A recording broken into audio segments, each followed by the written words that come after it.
The engine noise died suddenly. 300 passengers fell silent as the pilot emerged, his voice cold through the speakers. "This flight will not take off until you return that woman to her first-class seat. Right now." No one knew the black woman just removed to economy controlled this airline's future.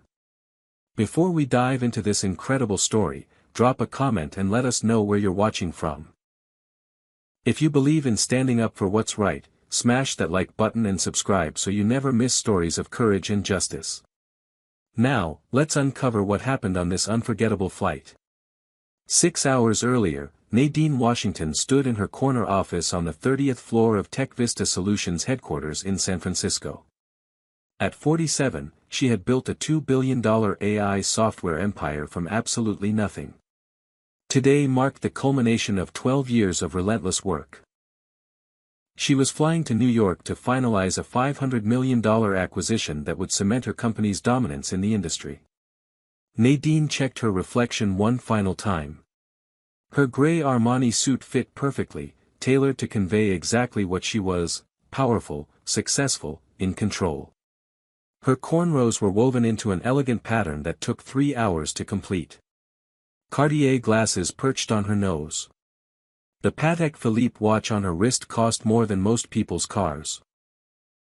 Her Hermès bag contained not just her laptop, but confidential documents that would reshape the tech industry. Forbes had named her CEO of the Year just 2 weeks ago. The magazine sat on her desk, her face on the cover with the headline, "Breaking Barriers: How Nadine Washington Built an Empire." She allowed herself a small smile. That scared girl from a tiny Alabama town had come impossibly far. Her assistant knocked. "Your car is ready, Ms. Washington. You have plenty of time to make your flight." At San Francisco International Airport, the first-class check-in counter processed her ticket smoothly. The agent smiled professionally, wished her a pleasant flight, handed over her boarding pass. No issues. No problems. Nadine moved through security with the ease of someone who traveled every single week. The TSA officer barely glanced at her credentials before waving her through. The first-class lounge welcomed her with champagne she declined. She had work to finish. Nadine opened her laptop, reviewing the final presentation one more time. Every number had to be perfect. Every projection had to be airtight. The board of directors would scrutinize every detail. A white businessman in his 60s settled into the chair beside her, despite numerous empty seats throughout the lounge. Gerald Foster. His name tag identified him as attending the same business conference in New York. He glanced at Nadine with barely concealed curiosity. "What do you do?" Gerald asked, his tone suggesting he expected her to say flight attendant or maybe administrative assistant. "Technology," Nadine replied simply, not looking up from her screen. Gerald nodded, his interest evaporating. He pulled out his phone, speaking loudly enough for everyone nearby to hear. "Yeah, I'm in the lounge now. It's getting crowded with these people. They're everywhere these days, even in first class. I remember when you knew everyone here was, serious business." Nadine's fingers paused over her keyboard. She knew exactly what "these people" meant. She had heard variations of this her entire career. She took a slow breath and continued working. "Pick your battles," she reminded herself. "Save your energy for fights that matter." Boarding began on time. Nadine walked down the jetway, her heels clicking confidently. She had earned this first-class seat. She had earned every single thing she had. The aircraft gleamed. Nadine found seat 2A, her preferred spot, window side in the first row. She stowed her bag carefully, settled into the plush leather, and opened her laptop again. Around her, other first-class passengers took their seats. Businessmen in expensive suits. A few couples clearly flying for vacation. Everyone looked comfortable, like they belonged. A flight attendant approached. Patricia Reynolds, according to her name tag. Mid-30s, blonde hair pulled into a tight bun, lips pressed into a thin line. Her eyes landed on Nadine and something shifted in her expression. Surprise. Confusion. Suspicion. Can I help you find your seat? Patricia asked, her tone suggesting Nadine must be lost. I'm in my seat. 2A. Nadine gestured to the seat number above her head. Patricia's smile didn't reach her eyes. May I see your boarding pass? Nadine handed it over, a tiny alarm bell ringing in her mind. She had flown hundreds of times. No one ever asked to see her boarding pass after she had already boarded and sat down. Patricia examined it far longer than necessary, turning it over as if searching for evidence of fraud. She called over another flight attendant, a man in his late 20s named Brandon Miller. They huddled together, whispering while glancing repeatedly at Nadine. Other passengers began to notice. Gerald Foster, seated in 3C, watched with obvious interest. Brandon stepped forward, his voice carrying through the cabin. Ma'am, we believe there might be some confusion about your seat assignment. Nadine felt her stomach tighten. Here we go, she thought. Here we go again. Nadine kept her voice level, professional. There's no confusion. I purchased this ticket 3 weeks ago. Seat 2A. First class. I have my boarding pass, my credit card statement, and my confirmation email if you need to see them. Patricia exchanged a meaningful look with Brandon. We've had reports of fraudulent tickets recently. We need to verify everything is legitimate. Reports from whom? Nadine asked. I checked in at your counter 90 minutes ago. Everything was fine then. What changed? Brandon shifted his weight. We just need to be thorough. And honestly, ma'am, your appearance doesn't really match our typical first-class clientele. The words hung in the air like poison. Nadine felt heat rising in her chest. My appearance? I'm wearing a $3,000 suit. What exactly about my appearance concerns you? Patricia jumped in quickly. We're not saying anything like that. We just need to follow protocol. For everyone's safety and comfort. Whose comfort? Nadine's voice rose slightly. She forced it back down. Getting angry would only confirm their biases. I am the CEO of TechVista Solutions. I fly first class every single week. I have platinum status with this airline. This is discrimination, plain and simple. A white woman across the aisle, Diane Campbell, whispered loudly to her husband. I don't know where she got that ticket, but they should check carefully. You can't be too careful these days. Nadine's hands clenched. 12 years of building a company. 12 years of proving herself over and over. And here, 30,000 feet below where she would soon fly, she was being treated like a criminal. Patricia signaled toward the front of the plane. I'm calling the head flight attendant. She'll sort this out. Charlotte Evans emerged from the galley. 50 years old, steel gray hair, and eyes that assessed Nadine in one cold sweep. She listened to Patricia's explanation, nodding slowly. Ma'am, I apologize for the inconvenience, but we need to ask you to move to another seat while we verify your ticket information. Charlotte's tone allowed no argument. I'm not moving. This is my seat. I paid $7,000 for this ticket. If you have a problem with my presence here, call airport security. Call the police. But I will not be removed from the seat I purchased because of your prejudice. Charlotte's expression hardened. Ma'am, if you refuse to cooperate, I'll have no choice but to remove you from this aircraft entirely for disrupting operations and refusing to follow crew instructions. Other passengers began voicing their opinions. Gerald Foster spoke up. We're already delayed.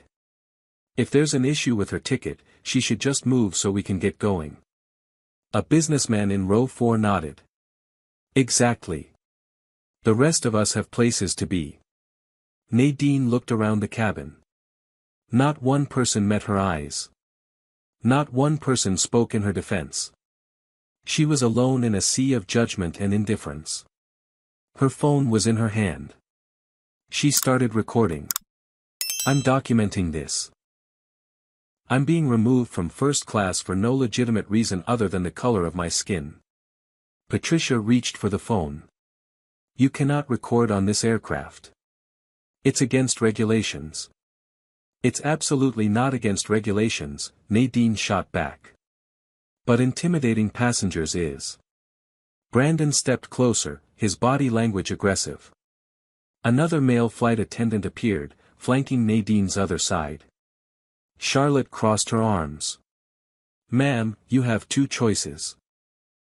Move to economy voluntarily, or we will escort you off this plane and you won't fly at all today. Choose now.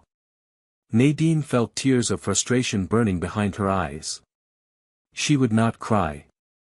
She would not give them that satisfaction. But she also could not miss this meeting. Her entire company's future depended on it. Fine, she said quietly. I'll move. But I'm filing a formal complaint. I'm contacting my attorney. And you haven't heard the last of this. Charlotte smiled thinly. Of course, ma'am. You can file whatever you want after we land. Now please gather your belongings. Brandon and the other attendant stood close as Nadine pulled her laptop and bag from under the seat. Her hands shook with rage.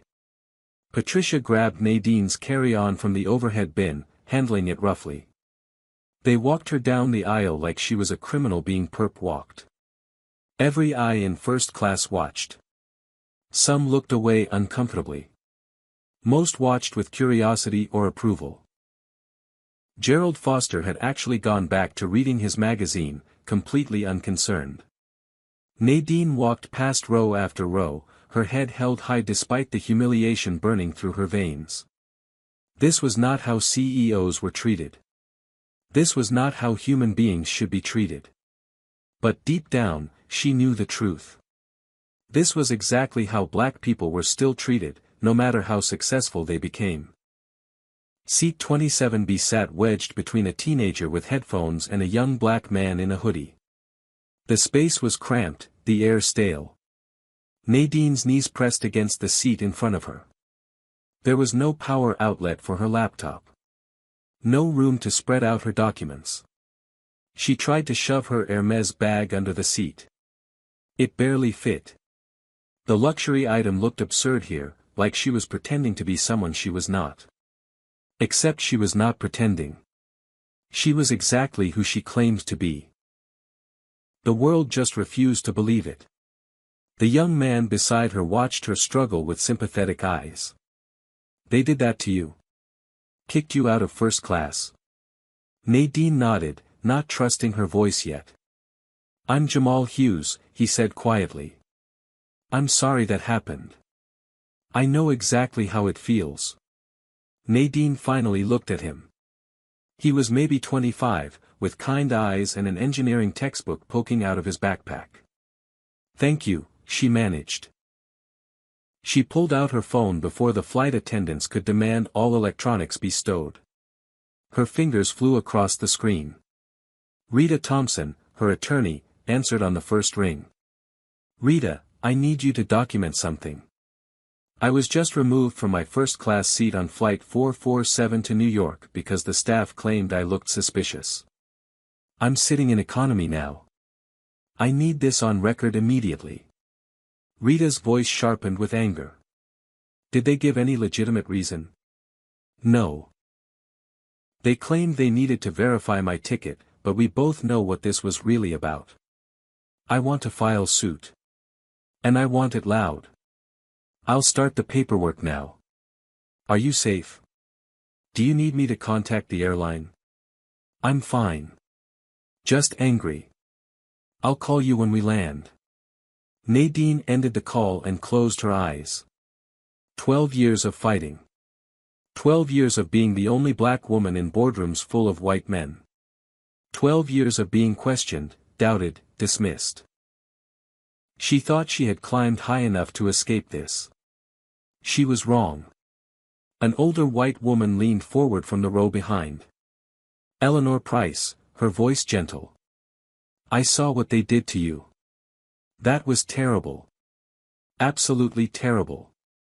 If you need a witness for anything, I'll testify. Nadine turned, surprised. You would do that? Of course. I'm 78 years old. I've seen too much injustice in my life to stay silent anymore. Eleanor's eyes were fierce despite her age. Thank you, Nadine said, meaning it deeply. That means more than you know. Jamal spoke up again. Last year, they pulled me off a plane because someone said I looked threatening. I was wearing a hoodie and carrying a backpack. I'm a software engineer. I was going home to see my sick mother. But to them, I was just another suspicious black man. Nadine recognized the pain in his voice. It mirrored her own. How did you handle it? I didn't. I just accepted it, got on the next flight, and tried to forget. But it eats at you, doesn't it? Every single time you have to prove you belong somewhere. Every single time, Nadine agreed. She thought about all the venture capitalists who had refused to meet with her because they could not imagine a black woman running a tech company. The investors who assumed she was the secretary when she walked into pitch meetings. The competitors who whispered that she must have slept her way to success. She had overcome all of it through sheer determination and undeniable results. But here, on this airplane, none of that mattered. She was just another black woman who did not belong in first class. The announcement crackled through the cabin. Flight attendants, prepare for departure. The plane began pushing back from the gate. Nadine fastened her seatbelt, trying to focus on her presentation. But the words blurred on her screen. Her hands were still shaking. They taxied toward the runway. Nadine stared out the window at the gray tarmac, the distant hills, the life she had built in San Francisco. In 5 hours, she would land in New York and walk into the most important meeting of her career. She needed to be sharp, focused, powerful. Instead, she felt small and humiliated. The plane turned onto the runway. The engines powered up, that familiar whine building toward takeoff. But then, suddenly, everything stopped. The engines wound down. The plane jerked to a halt. Confused murmurs rippled through the cabin. Nadine looked up from her laptop. What was happening? The cockpit door opened. A tall black man in a crisp pilot's uniform stepped out. Captain Aaron Bennett. His face was set in hard lines, his jaw tight. He picked up the intercom handset. Ladies and gentlemen, this is your captain speaking. We have a serious situation that must be addressed before this aircraft can depart. 300 passengers held their breath. Aaron's eyes scanned the cabin until they found Charlotte Evans. I need to speak with the head flight attendant immediately. This flight is grounded until we resolve a problem. Nadine's heart began to pound. What was this? What was happening? 15 minutes earlier, in the cockpit, First Officer Christopher Lane had mentioned the commotion in first class. Some passenger got moved to economy. I think there was an issue with her ticket or something. Aaron Bennett had been running through his pre-flight checklist, but something in Christopher's casual tone made him pause. What passenger? I don't know. Some black woman. Patricia and Charlotte handled it. Aaron's hands stilled on the controls. They moved a passenger from first class to economy. On what grounds? Christopher shrugged. Like I said, ticket issue, I think. Why? Because Aaron had lived this. 5 years ago, he had stood at a gate in his pilot uniform, and a passenger had looked at him and said, "You're the pilot." Really? The disbelief in that woman's voice still stung. Last year, security had stopped him in the airport, demanding to see his credentials because someone reported a suspicious man in a pilot costume. He knew exactly what ticket issue meant when applied to a black passenger. Aaron called the flight attendant station. Charlotte answered. Yes, Captain. Tell me exactly what happened with the passenger you moved. Charlotte's voice was defensive. We had concerns about the validity of her ticket. We handled it appropriately. Her name. A pause. Nadine Washington. Aaron felt his blood run cold. Nadine Washington. CEO of TechVista Solutions. The woman whose company was negotiating a $500 million contract with this very airline to provide AI automation systems. The woman whose face had been on the cover of Forbes 2 weeks ago. He pulled up the passenger manifest on his tablet. There it was. Nadine Washington, Seat 2A, first class ticket purchased 3 weeks ago, Platinum frequent flyer member, no flags, no issues, nothing irregular whatsoever. What exactly made you question her ticket? Aaron asked, his voice dangerously calm. Charlotte hesitated. She didn't seem like she belonged in first class. And when we asked to verify, she became difficult. Difficult how? Argumentative. Refused to cooperate with crew instructions. Aaron closed his eyes. He had heard this script before. He had lived this script before. Charlotte, did this passenger do anything actually wrong? Did she threaten anyone? Was she intoxicated? Did she violate any actual regulation? Silence. Did you move her because she's black? Aaron asked bluntly. Captain, I resent that implication. We were following protocol. What protocol allows you to remove a passenger from a legitimately purchased seat with no cause? Aaron's voice rose. You racially profiled her. You humiliated her. And you did it on my aircraft. Sir, with all due respect, cabin management is my responsibility. And this entire aircraft is mine. I'm grounding this flight. Christopher looked at him in shock.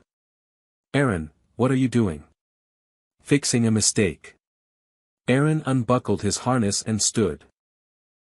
You can't ground a flight over a seating dispute. Watch me. Aaron walked out of the cockpit, his tall frame commanding immediate attention. He picked up the passenger address system microphone. His voice filled the cabin with quiet authority. Ladies and gentlemen, this is Captain Aaron Bennett. I apologize for the delay, but we have a serious matter that must be resolved before we can depart. A passenger on this aircraft was removed from her seat and relocated without just cause. This is unacceptable. We will not be taking off until this situation is corrected. Gasps and murmurs erupted throughout the cabin. Gerald Foster called out, Captain, we're already late. Whatever this is, can't it wait until we land? Aaron's gaze found Gerald and held it. No, sir. It cannot wait. Because if we don't address injustice when it happens, we become complicit in it. He walked down the aisle toward economy, his uniform drawing every eye. Passengers craned their necks to see where he was going. Charlotte stood frozen, her face pale. Aaron reached row 27. Nadine looked up at him, confusion and hope warring in her expression. Ms. Washington, Aaron said clearly, loud enough for nearby passengers to hear. On behalf of this airline and as captain of this aircraft, I apologize for the disgraceful way you were treated. You were removed from your rightful seat due to nothing more than prejudice and assumption. That ends now. I'm asking you to please return to your first-class seat. Comment number 1 if you think Captain Bennett did the right thing by grounding the flight. Hit that like button if you believe standing up for justice is more important than staying on schedule, and subscribe so you never miss incredible stories like this. Now here's the question, will Nadine accept his apology and return, or has the damage already been done? What would you do in her position? Let's find out what happens next. Nadine stared at him, her eyes shining with unshed tears. Jamal beside her smiled and nodded encouragingly. Eleanor from behind reached forward and squeezed Nadine's shoulder. Aaron extended his hand. Please. Let me correct this wrong. Slowly, Nadine stood. She gathered her belongings, her hands steadier now. As she stepped into the aisle, the passengers in economy began to clap. It started with Jamal, then Eleanor, then spread through the cabin. People Nadine did not know, would never meet again, applauding her simply because it was right. She walked beside Aaron back toward first class, her head high. When they entered the premium cabin, the atmosphere was completely different. Uncomfortable silence. Guilty faces looking away. Charlotte and Patricia stood rigid, their confidence evaporated.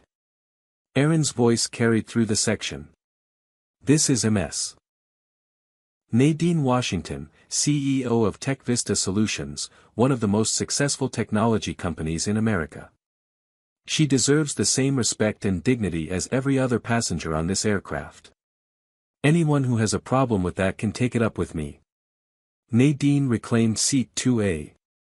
It felt different now. Not like a luxury, but like a battlefield she had won. Aaron turned to Charlotte. We'll be discussing this at length with management when we land. For now, you'll treat MS Washington with the professionalism she deserves. Am I clear? Yes, Captain, Charlotte whispered. Aaron looked at Nadine. Again, my sincere apologies. This should never have happened. Thank you, Captain Bennett, Nadine said, her voice strong despite the emotion behind it. What you just did took courage. Not many people have that. It's not courage. It's basic human decency. Aaron nodded and returned to the cockpit. Charlotte approached hesitantly. Ms. Washington, we. There was a misunderstanding. Nadine looked at her coldly. There was no misunderstanding. There was racism. Say it correctly. Patricia stepped forward, her voice shaking. We were just following our training about suspicious behavior. And what about my behavior was suspicious? Be specific. Nadine's voice could have cut glass. Was it my expensive suit? My designer bag? Or was it simply my skin color? Neither woman could answer. I want both your full names and employee numbers. My attorney will need them. Charlotte's face went white. Please, Ms. Washington. We could lose our jobs. You should have thought about that before you humiliated me in front of hundreds of people. A man from row 3 stood up. Harold Pierce, distinguished looking with gray temples. Ms. Washington, I owe you an apology too. I sat here and said nothing. I recognized your name, I know your company, and I still stayed silent. That was cowardly. Nadine nodded acknowledgement. But Gerald Foster muttered, loud enough to be heard, this whole circus. All over a seat. Nadine spun toward him. This is not about a seat. This is about whether I get treated like a human being or a criminal based solely on my appearance. Diane Campbell, Gerald's seatmate, chimed in. Well, if you had just cooperated from the start instead of making a scene, none of this would have happened. Harold Pierce turned on her. Mrs. Campbell, you're making this worse. The staff had no right to question her in the first place. I'm just saying, all this drama could have been avoided. Aaron's voice came from the cockpit doorway. He had heard the exchange. If anyone is uncomfortable with how I've handled this situation, you're welcome to deplane now and take a later flight. I'll arrange it personally. But if you remain on this aircraft, you will treat every passenger with respect. Final warning. Absolute silence. Aaron returned to the cockpit. The engines powered up again. This time, the plane rolled forward. Nadine opened her laptop, her hands still trembling but her mind racing. The presentation for New York could wait. She opened a new document and began typing notes. This was not over. Not even close. She was going to make sure it never happened to anyone else again. As the plane climbed to cruising altitude, Nadine tried to focus on work. But concentration remained impossible. Her mind kept replaying the humiliation, the anger, the moment Aaron had stood up for her when no one else would. An hour into the flight, Aaron emerged from the cockpit again. He stopped at Nadine's row, gesturing to the empty seat beside her. "May I sit for a moment?" "Please." Aaron settled in, his presence somehow calming. "How are you doing?" "Honestly?" Nadine considered lying, saying she was fine. But this man had just grounded a flight for her. He deserved honesty. "I'm angry. I'm hurt. And I'm tired of having to prove I belong everywhere I go." Aaron nodded slowly. "I understand that exhaustion. 10 years ago, I was the youngest captain this airline ever promoted. Black man, 29 years old, flying 700 passenger jets. The number of people who questioned my qualifications, my competence, even my right to be in the cockpit." He shook his head. "There was a passenger once who refused to fly because she didn't trust a black pilot. Said it right to my face. What did you do?" "I flew that plane perfectly. Smoothest landing of my career, actually. And you know what? She never apologized. Never even acknowledged she was wrong. She just got off and went about her day, probably still convinced she was right to doubt me." Nadine felt a kinship with this man. They had fought the same battles in different arenas. "When I started TechVista 12 years ago, I pitched to 102 investors. 101 said no. They didn't believe a black woman could run a tech company. They said it politely, in careful language, but that's what they meant." "Who was the one who said yes?" Nadine smiled for the first time since boarding. "Eleanor Price. The older woman sitting in 28C back in economy. She gave me $500,000 when no one else would even meet with me. She told me that betting against determined women, especially black women, was the worst investment mistake men kept making." Aaron glanced back toward economy. "She spoke up for you earlier, didn't she?" "Eleanor always speaks up. She taught me that success isn't just about proving doubters wrong. It's about living long enough to change the system that created the doubt in the first place." Aaron leaned forward, his expression serious. "I know TechVista is negotiating a major contract with this airline. AI automation systems, right? $500 million. Nadine raised an eyebrow. "You're well informed. It's a big deal for us. But I have to ask, after today, are you still willing to work with us?" Nadine had been asking herself the same question. "Honestly? I don't know. How can I partner with a company whose employees treat me like this?" "Because not everyone here is like Charlotte and Patricia," Aaron said quickly. "There are hundreds of employees, thousands, who want to do better. Who want the airline to be better. But change has to come from the top, and it has to come from leverage. You have that leverage now." An idea crystallized in Nadine's mind. "If I move forward with this contract, it won't be business as usual. I'll require conditions. Mandatory anti-discrimination training for every employee. A zero-tolerance policy for racial profiling. Independent oversight. And consequences that actually matter." Aaron's eyes lit up. "That would be transformative. I'll support it however I can. In fact, I'll propose something similar to leadership. We need systemic change, not just punishing individuals after the fact." Nadine pulled out her phone, opened her email. She typed quickly, addressing her attorney Rita Thompson. "Rita, draft 2 documents. First, a conditional partnership agreement with the airline. Second, a class action lawsuit framework against discriminatory practices in commercial aviation. I want both ready when we land." She looked at Aaron. "I'm not just fighting for myself. I'm fighting for every black person who gets pulled aside at security, questioned about their ticket, treated like they don't belong. I'm using every resource I have." That's exactly what you should do. Meanwhile, in the back of economy, Jamal and Eleanor had struck up a conversation. Eleanor was telling him about her decades of investing, her commitment to supporting entrepreneurs the traditional financial world overlooked. I didn't invest in Nadine because I was certain she'd succeed, Eleanor explained. I invested because she deserved the chance. And you know what? She exceeded every expectation.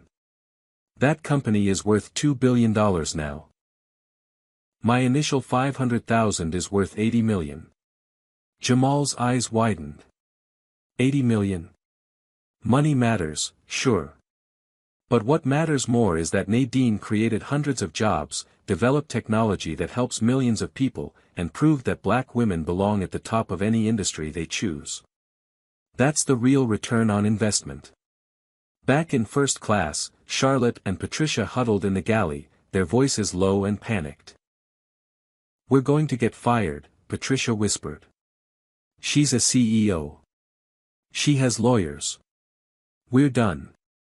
Charlotte's confidence had completely crumbled. I was so sure. She just looked so out of place. I've been doing this job for 20 years, and I've never seen anyone like her in first class. That's the problem, isn't it? Patricia said quietly. We judged her based on what we expected to see, not on who she actually was. Gerald Foster, sitting nearby, overheard their conversation. For the first time, doubt crept into his certainty. He pulled out his phone, began searching for Nadine Washington. When her Forbes cover appeared, when he read about her achievements, about TechVista's valuation, his stomach sank. He called his lawyer, keeping his voice low. If I was present during an incident of racial discrimination but didn't actually say anything discriminatory myself, can I be held liable? The lawyer's response made Gerald go pale. He ended the call, his hands shaking slightly. This was not just an inconvenience. This could destroy his reputation. Diane Campbell noticed his distress. What's wrong? That woman is incredibly powerful. And we just watched her get humiliated. Some of us even encouraged it. We didn't do anything wrong. We were just passengers. But Gerald was not so sure anymore. The flight continued, the miles disappearing beneath them. Nadine worked on her laptop, but her focus had shifted. Instead of reviewing her acquisition presentation, she was outlining her demands for the airline. Concrete changes. Measurable accountability. Real consequences. Aaron came by one more time before landing. I filed my incident report. I didn't sugarcoat anything. Charlotte and Patricia will face disciplinary action at minimum. But I also recommended you be contacted directly by our CEO to discuss how we can prevent this from ever happening again. I'll be waiting for that call, Nadine said.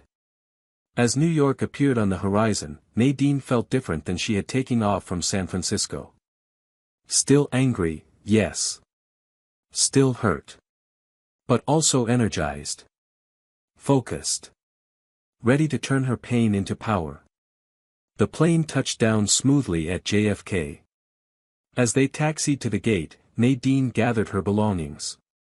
She caught Charlotte watching her nervously. Ms. Washington, Charlotte began, but Nadine held up a hand. Save it. We'll all have our day in court if necessary. Or in conference rooms if your airline chooses to do the right thing. Either way, this conversation is over. The jetway connected. Nadine stood, walked to the exit with dignity. Aaron appeared at the cockpit door. Ms. Washington, I wish you success in your meeting. And I meant what I said. Thank you for not letting this go. Thank you for being the one person who stood up when it mattered. Nadine stepped off the plane into the terminal and immediately saw the crowd. Reporters with cameras. Microphones thrust forward. Eleanor had called the press from the air, ensuring this story would not be buried. Ms. Washington. Can you comment on what happened on that flight? Nadine stopped. Looked directly into the cameras. Today I was removed from my first-class seat because flight attendants decided, based solely on my skin color, that I did not belong there. I was humiliated, treated like a criminal, and forced to economy. If not for the courage of Captain Aaron Bennett, who stopped the flight and demanded I be returned to my seat, I would have endured that injustice in silence like countless others before me. Are you planning legal action? I'm planning something more effective than legal action. I'm planning change. Real, systemic change. Stay tuned. She walked away, leaving the reporters scrambling for follow-ups. Her phone was already ringing. Her board of directors. Her investors. Everyone had seen the news. Sterling Hughes, her board chairman, was the first she answered. Nadine, we saw what happened.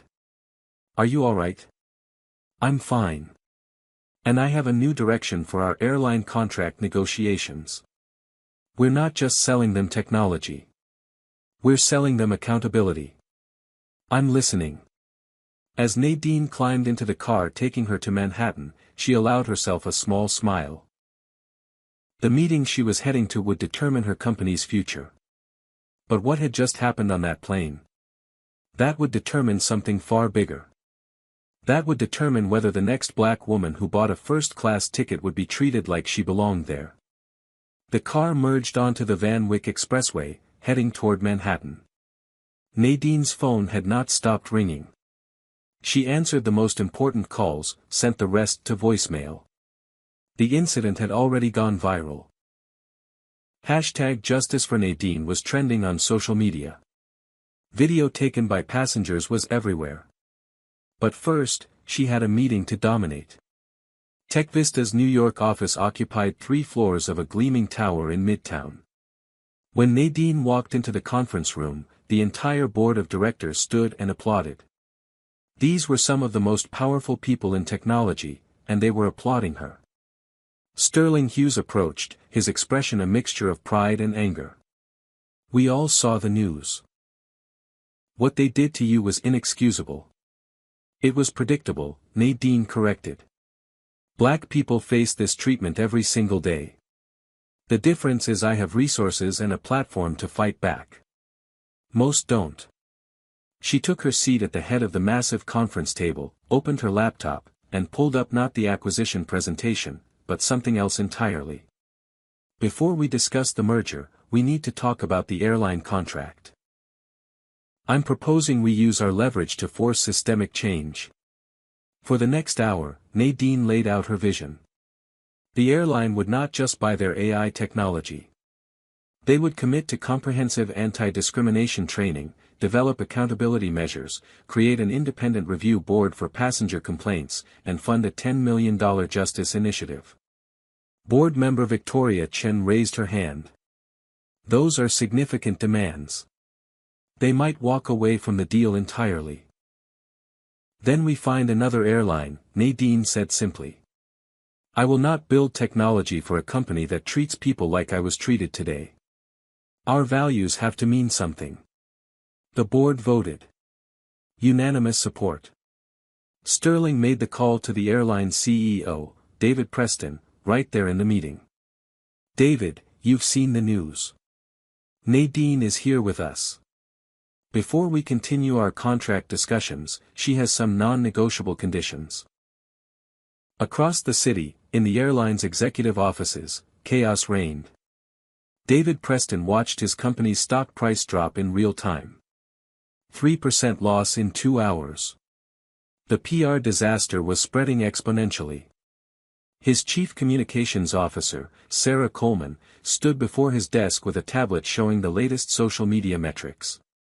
Sir, this is beyond anything we can spin. The video of Captain Bennett grounding the flight is everywhere. The quotes from Ms. Washington are devastating.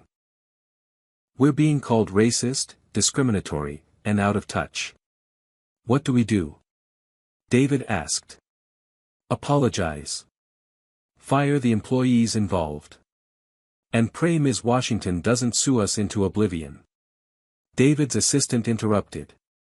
Sir, Sterling Hughes from TechVista is on the phone. He says it's urgent. David picked up, putting it on speaker. Sterling, I want to start by apologizing for what happened to Ms. Washington. It was completely unacceptable, and we're taking immediate action. Nadine's voice came through, clear and firm. Mr. Preston, apologies are appreciated but insufficient. If you want this partnership to continue, if you want to avoid a class action lawsuit that will make headlines for years, you will agree to my terms. She outlined her demands. Mandatory training. Zero-tolerance policies. Independent oversight. A $10 million fund for victims of discrimination in aviation. David's chief counsel, sitting beside him, shook his head frantically, mouthing no. Too much exposure. Too much liability. But David Preston had been in business for 30 years. He knew when he had no leverage. Ms. Washington, those are extensive requirements. Can we discuss them in person? You have 24 hours to provide a written commitment. After that, I go public with my lawsuit and cancel our contract. Your choice. The call ended. David looked at his team. She's going to destroy us if we don't comply. She might destroy us if we do, the lawyer countered. Admitting fault, committing to these changes, it's essentially confessing to systematic discrimination. Sarah, the communications officer, disagreed. She's going to prove systematic discrimination with or without our admission. At least this way, we control the narrative. We become the company that chose to change rather than the company that got sued into change. David made his decision. Set up a meeting with Ms. Washington. Today if possible. We're going to give her what she wants. Back at the Plaza Hotel, where Nadine had checked in after her board meeting, she received the call. David Preston wanted to meet within hours. She agreed, setting the location as neutral ground, a private room at the hotel. When David arrived with his lawyer and communications chief, Nadine was already seated with Rita Thompson and 2 other attorneys from the firm she kept on retainer. David began with an apology. Ms. Washington, what happened to you was reprehensible. Charlotte Evans and Patricia Reynolds have already been terminated. We're reviewing our entire training program. Terminating 2 employees doesn't fix the system that allowed them to behave that way, Nadine responded. I want commitments in writing. Binding commitments with financial penalties if you fail to meet them. The negotiation lasted 3 hours. Nadine did not yield on a single point. David tried to soften some requirements, reduce the financial commitment, but she refused every compromise. Finally, exhausted and recognizing he had no alternative, David agreed. We'll draft the documents tonight.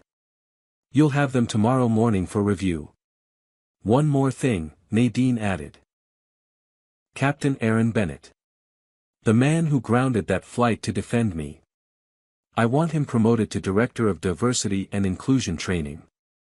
Full executive salary, full authority to implement changes throughout the company. David blinked. That's a very specific request. Captain Bennett proved he has the courage to do what's right even when it's difficult. That's exactly who should lead this initiative. Make it happen. David nodded slowly. I'll offer him the position. Don't offer. Give it to him. He earned it. After David left, Rita turned to Nadine with admiration.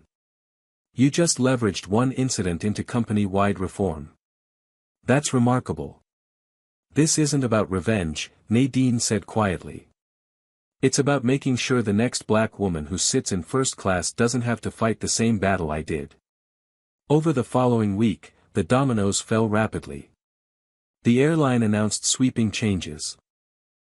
David Preston held a press conference with Nadine at his side, acknowledging the company's failures and committing to transformation. Charlotte Evans and Patricia Reynolds appeared on morning television, tearful and apologetic. Charlotte spoke haltingly. I thought I was doing my job.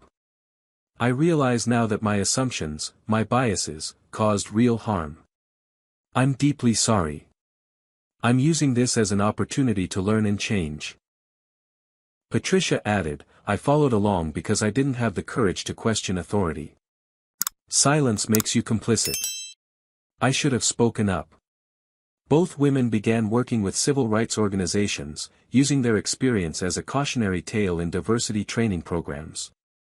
Gerald Foster faced his own reckoning. His company lost several major clients who did not want to be associated with someone present during a discrimination incident. He was forced to resign from his board positions. In a video statement, he acknowledged his failure. I watched injustice happen and did nothing. I told myself it wasn't my business, wasn't my problem. I was wrong. Silence is participation. Meanwhile, Eleanor Price became a media darling. At 78, she gave interview after interview about the importance of supporting entrepreneurs from underrepresented communities. I've made 42 investments in companies led by women of color. 39 of them have been profitable. The other 3 are still growing. Bias isn't just morally wrong. It's financially stupid. Jamal Hughes received an unexpected call from Nadine herself. I hear you're a software engineer.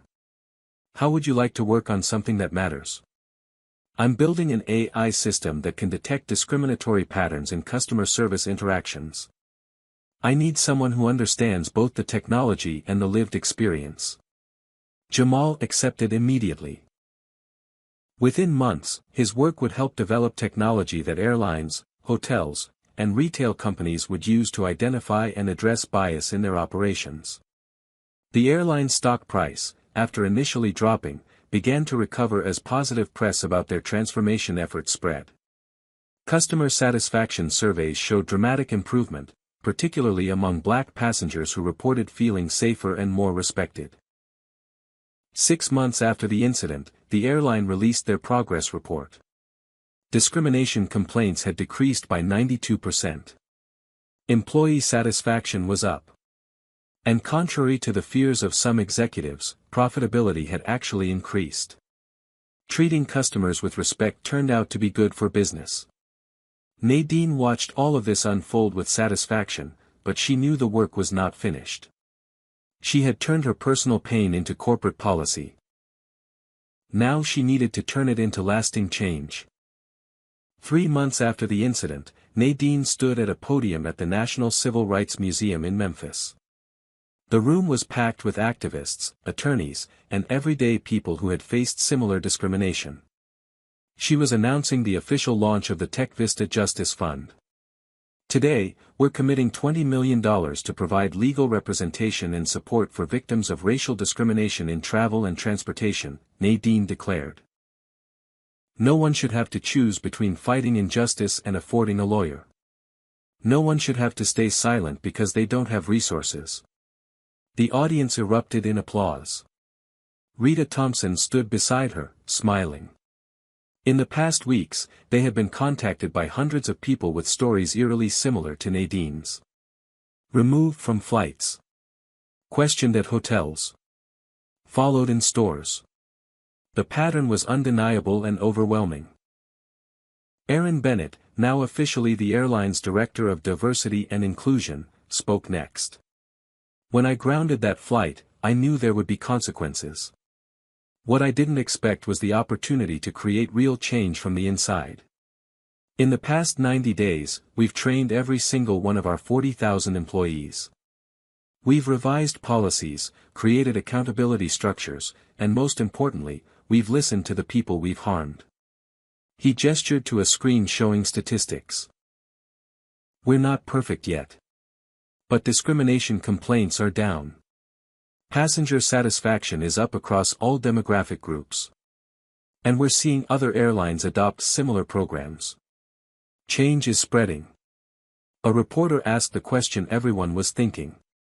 Ms. Washington, you could have taken a settlement, kept quiet, and moved on. Why fight this publicly? Nadine leaned into the microphone. Because settlements protect companies, not people. Silence enables systems to continue harming others. I had the resources and platform to fight. How could I not use them? Every black person in America has a story like mine. Most never get justice. I had the chance to change that equation. I took it. The press conference concluded, but the real work continued. The Justice Fund began taking cases. A black family removed from a cruise ship for suspicious behavior, which turned out to be letting their children play in the pool. A Latina businesswoman questioned about whether her luxury car was really hers at a hotel valet. A black man detained by mall security for matching the description of a suspect who looked nothing like him. Each case was fought vigorously. Some resulted in settlements with policy changes. Others went to trial and set legal precedents. The message was clear: discrimination had consequences. Meanwhile, TechVista's AI detection system, led by Jamal, was being tested by major corporations. The software analyzed customer service interactions for patterns that suggested racial bias. Hotels discovered their front desk staff disproportionately questioned black guests about payment methods. Rental car companies found their employees more frequently demanded additional documentation from Hispanic customers. Retailers learned their security followed black shoppers at rates far exceeding actual theft incidents. Armed with data, these companies could no longer deny their problems. Many chose to address them. Those who didn't found themselves facing lawsuits backed by the Justice Fund's resources. Nadine's company thrived. The airline contract, now signed with all her conditions included, generated massive revenue. But more than that, it generated respect. Other companies sought partnerships with TechVista specifically because of Nadine's stance on justice. Her values became her brand's greatest asset. Eleanor Price, ever the investor, pointed this out during one of their regular lunches. You've proven that doing the right thing can also be the profitable thing. That's the most powerful argument for change. Profitability shouldn't be the reason we treat people fairly, Nadine countered. No, but it's the reason corporations listen. You're speaking their language while changing their values. That's brilliant. A year after the incident, Harvard Business School invited Nadine to speak. The auditorium was filled with students, most of them young people of color who saw Nadine as proof that they too could succeed despite the obstacles. She told them her story. Not just the airplane incident, but her entire journey. The rejection. The doubt. The moments she wanted to quit. And the decision to keep pushing forward. A young black woman raised her hand during Q&A. How did you handle the fear? Fear of losing the contract, fear of retaliation, fear that speaking up would cost you everything. Nadine paused, considering her answer carefully. I was terrified. But I asked myself what I would tell my younger self, the girl who faced rejection 102 times before getting her first investment. I would tell her that fear is information, not instruction. Feel it, acknowledge it, then do what's right anyway. A white male student asked, what can those of us with privilege do? We're not the targets of this discrimination. Be Aaron Bennett, Nadine said immediately. Use your position to protect those who don't have the same protections. Speak up when you see injustice, even when it's uncomfortable. Especially when it's uncomfortable. Your silence maintains the status quo. Your voice can change it. After her speech, Aaron appeared on stage, surprising her. He carried a plaque. Today, the Airline Pilots Association is honoring Nadine Washington with the Social Justice Achievement Award. Ms. Washington, you transformed an industry's approach to equity. On behalf of every pilot who's been questioned about their qualifications because of their skin color, thank you. Nadine accepted the award, but her mind was already on what came next. Awards were nice. Real change was better. She met with Charlotte Evans and Patricia Reynolds, who had requested the meeting. Both women had spent the year in intensive diversity training, working with civil rights organizations, confronting their own biases. Charlotte spoke first, her voice thick with emotion. Ms. Washington, I can never undo what I did to you. But I wanted you to know that I've devoted this year to understanding why I did it. I grew up in an environment where certain assumptions about black people were so normalized I didn't even recognize them as prejudice. That's not an excuse. It's an explanation. And it's something I'm working every day to unlearn. Patricia added, I followed Charlotte's lead because I was conflict-averse. I saw you being treated unfairly and said nothing. That cowardice enabled discrimination. I'm teaching young flight attendants now, using my experience as a warning about the harm that silence causes. Nadine listened without interruption. When they finished, she spoke carefully. I appreciate your willingness to change. Real accountability means not just apologizing but ensuring it never happens again. If you're genuinely committed to that, then your mistakes can become lessons for others. We are committed, Charlotte said. Completely. Then make sure every person you train understands that assumptions based on appearance destroy dignity. Teach them what you learned the hard way. Both women nodded, tears in their eyes. They would never be friends with Nadine. But perhaps they could be allies in preventing others from repeating their mistakes. Gerald Foster had his own journey. After resigning from his company, he took a position teaching business ethics at a community college. His first lecture addressed his failure on that airplane. I watched discrimination happen and told myself it wasn't my responsibility. I was wrong. In business, in life, silence is a choice. And it's a choice with consequences. He donated a significant portion of his remaining wealth to the Justice Fund. It would not erase his inaction, but it was something. David Preston, the airline's CEO, became an unexpected advocate for corporate accountability. At industry conferences, he spoke openly about his company's failures and the reforms they had implemented. We thought we were above this problem. We weren't. Every company has bias in its systems. The question is whether you're brave enough to acknowledge it and committed enough to fix it. Other airlines began following suit. Not because they wanted to, but because passengers demanded it and Nadine's model proved it was possible. Within 2 years, the entire industry had adopted similar training and accountability measures. Nadine watched this ripple effect with deep satisfaction. One moment of injustice, transformed through determination and resources into systemic change. It was not perfect. Discrimination had not been eliminated. But the conversation had changed. The expectations had changed. And most importantly, the consequences had changed. People who discriminated now faced real repercussions. Companies that enabled discrimination faced legal and financial costs. And victims of discrimination had a champion with the resources to fight back. That was progress. 2 years after the incident, Nadine received an invitation that brought tears to her eyes. The Smithsonian National Museum of African American History and Culture wanted to include her story in their civil rights exhibition. They were creating a display about modern discrimination and resistance.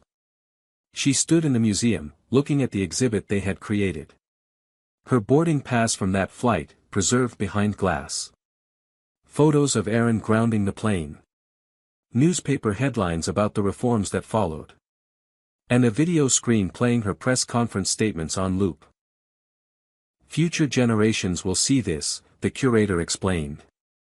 They'll understand that civil rights battles didn't end in the 60s. They continue every day, in different forms, fought by people like you. Nadine thought about her younger self, the scared girl from Alabama who had been told repeatedly she did not belong in tech, in business, in leadership. That girl had grown into a woman who changed an entire industry's approach to equality. But she was not done. TechVista launched a new initiative, partnerships with historically black colleges and universities to create AI ethics and bias detection programs. Jamal led the effort, recruiting students who understood both the technology and the human cost of algorithmic discrimination. These students are building the next generation of tools that will make bias visible and measurable, Jamal explained at the program launch. They're ensuring that as AI becomes more prevalent, it doesn't amplify existing prejudices. Eleanor Price, now 80, continued investing in women of color entrepreneurs. Her portfolio had grown to 60 companies, collectively valued at over $5 billion and employing thousands of people. She had become the leading voice for inclusive venture capital. "People told me I was taking foolish risks," Eleanor said in an interview. "They said these founders were unproven, that diversity was less important than returns. I've outperformed 90% of traditional VC firms. Turns out betting on talented people regardless of their skin color or gender is not just ethical. It's profitable." Erin Bennett's diversity training program became the gold standard in aviation. Other industries adapted his model. Hotels, cruise lines, rental car companies, and even retail chains implemented similar approaches. Erin wrote a book, Grounding Bias: How One Decision Changed an Industry. It became required reading in business schools. Charlotte and Patricia, meanwhile, had become unlikely advocates. They traveled to companies, sharing their story as a cautionary tale. Charlotte would stand before rooms full of employees and say, "I was the villain in a national news story. I destroyed someone's dignity because of my unchecked assumptions. Learn from my mistake. Question your biases before they hurt someone." Their message resonated precisely because they were not heroes. They were people who had failed, faced consequences, and chosen to change. David Preston retired from the airline, but his final act as CEO was establishing an endowment for discrimination prevention research. "I want my legacy to be not just running a successful airline, but running an airline that treated every passenger with equal dignity. We didn't start there. But we got there. That matters." The Justice Fund had grown beyond anything Nadine initially imagined. With $20 million in initial funding and additional donations from corporations seeking to demonstrate commitment to equity, the fund now supported legal representation for discrimination victims across multiple industries. Rita Thompson, leading the fund's legal team, tracked their impact. "We've won or settled 342 cases in 2 years. More importantly, we've forced policy changes at 67 major companies. Every victory creates precedent that protects others." But Nadine's proudest moment came when she returned to her hometown in Alabama. The small rural town where she had grown up, where she had been one of only 3 black students in her high school, where guidance counselors had told her to set realistic career goals. She stood in that same high school gymnasium, now renovated and renamed the Nadine Washington STEM Center, speaking to students who looked like her younger self. "I was told I didn't belong in technology. I was told companies like Tech Vista couldn't be built by someone like me. I was told to accept discrimination as an inevitable part of life." She paused, looking at the young faces before her. "I refused to accept any of it. And that refusal changed not just my life, but the lives of thousands of others." A young black girl, maybe 13, raised her hand. "Ms. Washington, do you ever get tired? Fighting all the time?" Nadine smiled softly. "Every single day. But you know what gives me energy? Knowing that because I fought, maybe you won't have to fight the same battles. Maybe your path will be a little easier. Maybe when you sit in first class someday, no one will question whether you belong there. That's what makes the exhaustion worthwhile." Her former teacher, Mrs. Martinez, now retired, attended the event. Afterward, she pulled Nadine aside. "I always knew you were special. But you exceeded even my wildest hopes. You told me I belonged in any room I chose to enter," Nadine reminded her. "You were the first person who made me believe that. I never forgot." The school announced a scholarship fund in Nadine's name, providing full college funding for black students pursuing STEM degrees. Nadine contributed the first $1 million personally. As she left her hometown, driving past familiar streets transformed by time, Nadine reflected on her journey. From that small town to running a billion-dollar company. From being removed from a first-class seat to changing how an entire industry operated. She thought about Aaron, who had risked his career to do what was right. Eleanor, who had believed when no one else would. Jamal, who had turned his own experiences of discrimination into tools to combat it. Even Charlotte and Patricia, who had harmed her but then chosen to be part of the solution. Change was possible. Not easy. Not quick. But possible.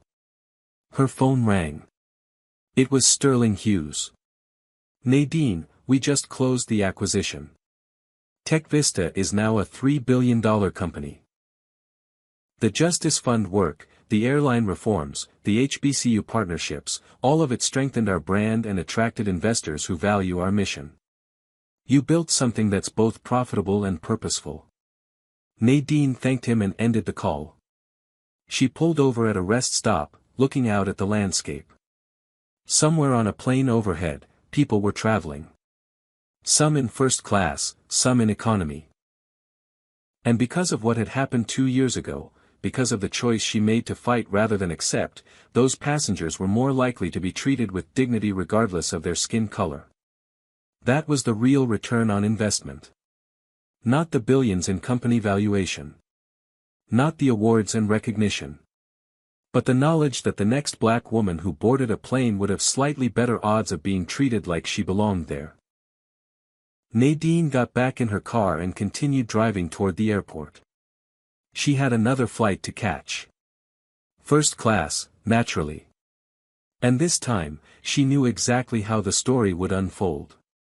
She would be treated with respect. Not because she was a CEO. Not because she was famous. But because the systems had changed. Because enough people had decided discrimination was unacceptable. Because silence was no longer the default response to injustice. As her plane took off that evening, Nadine looked out the window at the world below. So much had changed. So much still needed to change. But progress was real, visible, measurable. She opened her laptop and began drafting her next initiative. The fight was not over. It would never truly be over. But every victory made the next one more possible. And that was enough to keep going. 5 years after the incident, Nadine Washington stood in a place she never imagined, the grand opening ceremony of Washington Bennett International Terminal at San Francisco Airport. The terminal, named jointly for her and Aaron, represented the airport's commitment to equity and inclusion in aviation.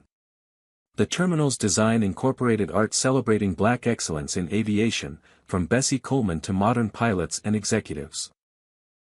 Digital displays rotated through stories of breaking barriers and fighting discrimination. And at the entrance stood a bronze statue, Nadine seated in an airplane seat, head held high, with the inscription, "She refused to move. She moved the world." Nadine stood before the crowd of dignitaries, journalists, and ordinary travelers. Aaron stood beside her, no longer in a pilot's uniform but in the suit of a corporate vice president. His diversity initiatives had been so successful that he now oversaw human resources for the entire airline. 5 years ago, I was removed from a first-class seat on a flight that should have been routine, Nadine began, her voice carrying through the terminal. That moment of injustice became a catalyst for change that rippled far beyond one airplane, one airline, one industry. She gestured to the people standing with her. Eleanor Price, now 83, still sharp and still investing in entrepreneurs the world overlooked. Jamal Hughes, whose AI bias detection systems were now used by Fortune 500 companies worldwide. Rita Thompson, whose Justice Fund had grown to provide legal support in 8 countries. Even Charlotte Evans and Patricia Reynolds, who now ran one of the nation's most respected diversity consulting firms, helping companies avoid the mistakes they had made. Change doesn't happen alone, Nadine continued. It happens when people choose courage over comfort. When Captain Bennett grounded that flight, he risked his career. When Eleanor believed in me decades ago, she risked her capital. When Jamal turned his pain into purpose, he risked being vulnerable. When Charlotte and Patricia faced their failures publicly, they risked their reputations. She paused, looking directly into the cameras broadcasting this moment worldwide. Every one of you watching this has that choice. When you see injustice, you can stay silent and safe, or you can speak up and potentially change someone's world. I'm asking you to choose courage. The crowd applauded, but Nadine was not finished. This terminal is beautiful, and I'm honored by it. But it's not the end point. It's a reminder. A reminder that progress requires constant vigilance. That systems default to inequality unless we actively push them toward justice. That today's victory must fuel tomorrow's fight. She shared statistics that demonstrated real change. Discrimination complaints in aviation had decreased by 74% industry-wide. Black executives in transportation companies had increased by 41%. The Justice Fund had provided legal representation in over 1,000 cases, winning 87% of them and forcing policy changes at 132 major corporations. But, Nadine cautioned, we cannot declare victory and stop fighting. Last month, a black teenager was removed from a bus for looking suspicious. 2 weeks ago, a Latina executive was questioned about her credentials at a hotel. Yesterday, an Asian American family was profiled at airport security. The work continues. Aaron took the microphone. When I stopped that flight 5 years ago, I was following a simple principle: people matter more than schedules. Dignity matters more than convenience. Justice matters more than avoiding discomfort. That principle should guide every decision in every industry. He announced new initiatives. Mandatory bias training was now required for pilot certification, not just at one airline but industry-wide. Flight attendant programs included extensive modules on recognizing and combating discrimination. And airports were implementing passenger advocate programs, independent representatives who could intervene when travelers faced unfair treatment. Eleanor spoke briefly but powerfully. I'm an old woman now. I've lived through segregation, civil rights battles, and the slow march toward equality. What Nadine did, what Aaron did, what all of you can do, is refuse to accept that the march is over. Every generation must fight its own battles against injustice. This is yours. Win it. The ceremony concluded with the unveiling of the terminal centerpiece, a wall where travelers could share their own stories of discrimination and resistance. Within hours, hundreds of stories appeared, creating a living archive of both the problem and the ongoing fight against it. Later that evening, Nadine sat with her core team in a restaurant overlooking the bay. They toasted their achievements but also discussed future challenges. We've changed aviation, Jamal said. But housing discrimination is still rampant. Employment discrimination. Healthcare disparities. We've won one battle. So we fight the next one, Rita replied. The Justice Fund is expanding into employment law next quarter. We're not stopping. Nadine smiled at her team, this collection of people who had turned personal pain into systematic change. Here's what I've learned. Individual acts of discrimination are symptoms. The disease is the acceptance of those acts as inevitable. We didn't just punish people who discriminated. We changed the culture that enabled discrimination. That's the model we take into every fight. Aaron raised his glass. To fighting the next battle. And the one after that. And the one after that. They drank to it. Weeks later, Nadine returned to Harvard Business School, this time not as a speaker but to teach a semester-long course, From Injustice to Impact, Using Business Leverage for Social Change. The syllabus included case studies of how corporations could be pressured into equity, how legal frameworks supported discrimination victims, and how technology could both perpetuate and combat bias. Her students were diverse, engaged, and hungry to make a difference. Many of them had their own stories of discrimination. Together, they developed frameworks that other businesses adopted. One student, a young black woman named Maya, stayed after class one day. Professor Washington, I want to do what you did. Build a company, use it to create change. But I'm scared. What if I fail? Nadine remembered asking herself the same question countless times. Failure is likely. I failed more times than I succeeded. But every failure taught me something. And the successes, when they came, mattered because I had failed first. Don't be afraid of failure. Be afraid of not trying. Maya nodded, determination replacing fear in her eyes. Nadine saw her younger self in that expression. The semester ended, but Nadine's work did not. TechVista continued innovating, the Justice Fund continued fighting, and the ripples from that day on the airplane continued spreading. Airlines that had resisted change found themselves losing customers to competitors who embraced equity. Hotels that ignored discrimination complaints faced boycotts and legal action. Companies across industries realized that treating people fairly was not just ethical but economically essential. On the 5th anniversary of the incident, Nadine flew first class from San Francisco to New York. The same route. The same airline. But everything else was different.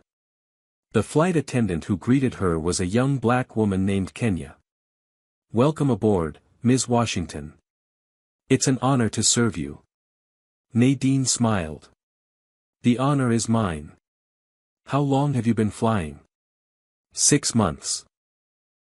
I almost didn't pursue this career because I'd heard stories about discrimination. But then I learned about what you did, what Captain Bennett did, and I realized things were changing. I decided to be part of that change. Tears pricked Nadine's eyes. "That's why we did it. So people like you would feel safe pursuing your dreams." As the plane took off, Nadine looked around first class. Black passengers, white passengers, Asian passengers, Latino passengers. All treated with equal respect and dignity. It was not perfect. Nothing ever was. But it was better.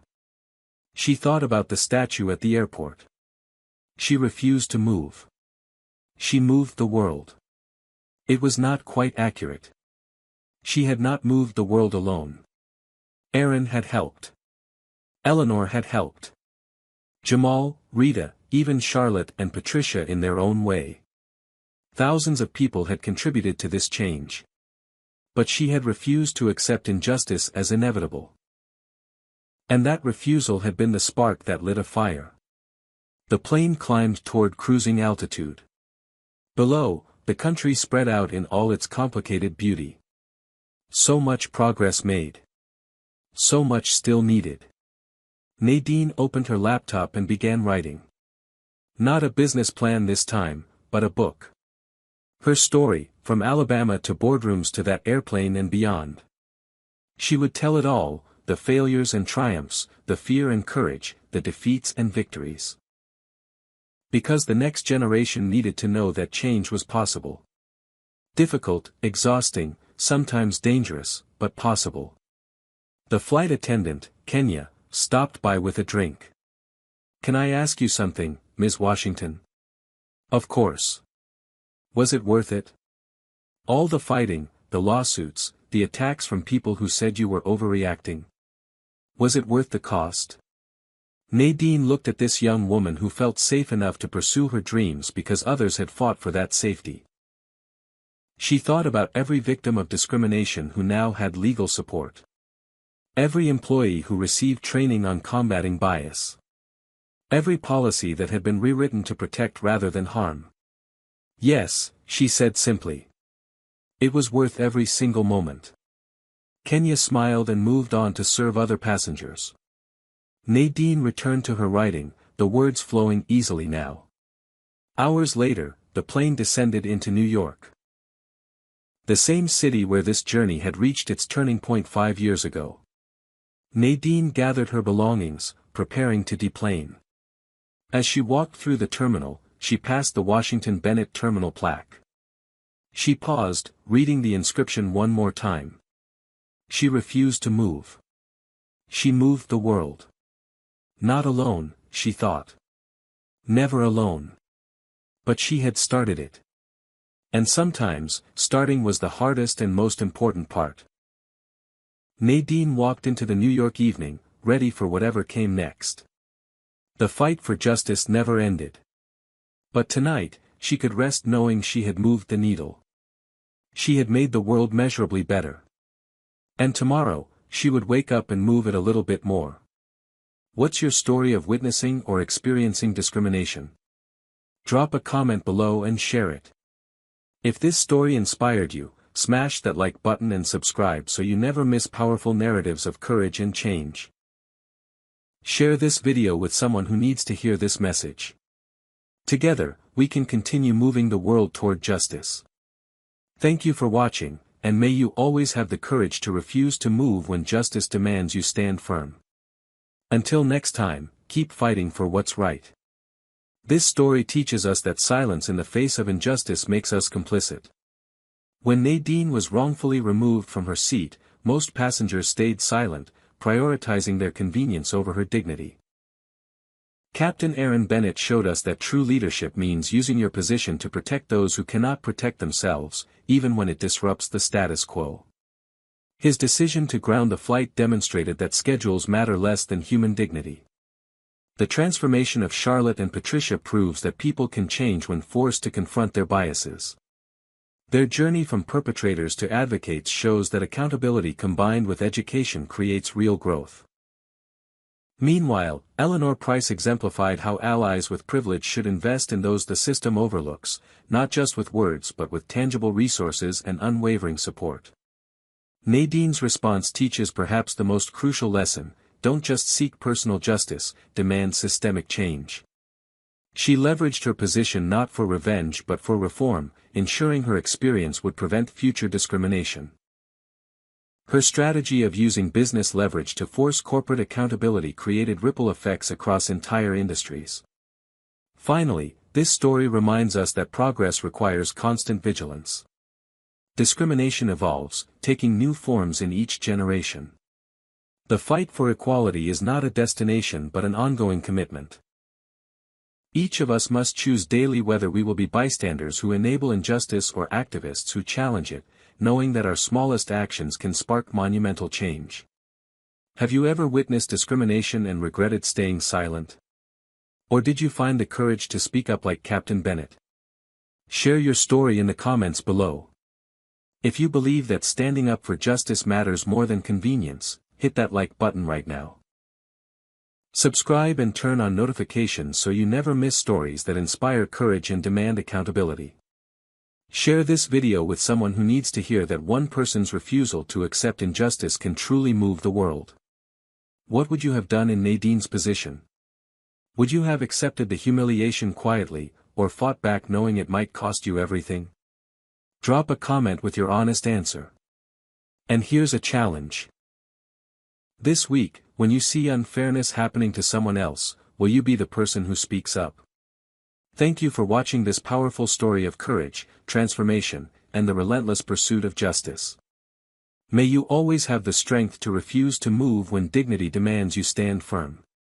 Remember, change starts with people like you who believe a better world is possible and are willing to fight for it. Until next time, keep standing up for what's right, keep demanding better from the systems around you, and keep believing that your voice matters.